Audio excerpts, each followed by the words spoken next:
Hello and welcome. Today we're going to break down exactly what nonprofit leaders need to know about charitable solicitation registration, specifically in the state of South Carolina. This is all part of our series on multi-state fundraising, where we really try to help you cut through some of that legal jargon. And this explainer is provided by the compliance experts at Ironwood Registrations. So, let me ask a question. Is your nonprofit planning to ask for donations in South Carolina? Well, if the answer is yes, there's a really critical first step that you just can't afford to miss. Okay, let's get right to it. The single most important rule to remember is this. You have to register with the state before you start any fundraising activities. This isn't something you can do retroactively, so getting this right from the very beginning is absolutely key. So let's start with the big question. Who actually needs to go through this process? It really all comes down to what the state considers a charitable solicitation. The folks in charge here are the South Carolina Secretary of State, and more specifically, their Division of Public Charities. They're the ones who maintain the registry and make sure everyone is following the rules that are designed to protect donors.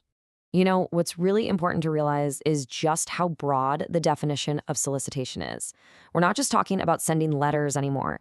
It's everything from a Donate Now button on your website to a social media campaign. The bottom line is if people in South Carolina can see your appeal, these rules almost certainly apply to you. So if you figured out that yes, you do need to register, what does that initial process actually look like? Well, let's break it down into a few manageable steps. The process itself is pretty straightforward. First, you'll want to gather up your key documents. It's always a good idea to have your IRS determination letter and your latest Form 990 handy. Then you'll complete the application, which you can do online or by mail. After you pay the fee, the final step is just getting the required signatures from your leadership. The initial filing fee is $50. It's a pretty small cost, but it is a mandatory part of getting your organization officially registered to fundraise in the state. And you'll want to take note of how specific this is. South Carolina requires signatures from two key officers, your chief executive and your chief financial officer. Now, this isn't just a formality. That dual sign-off really underscores the level of financial accountability the state expects. Okay, so registration isn't a one-and-done kind of thing. To stay compliant, you have to renew every year. So let's take a look at how that cycle works. The timing here is so important. Your renewal is due 4.5 months after your organization's fiscal year ends. But there's a unique little wrinkle. You can't file too early. The state won't accept renewal filings more than 6 weeks before your current registration expires. So here's a really crucial point to understand. You cannot get an extension to file your registration renewal. That deadline is firm.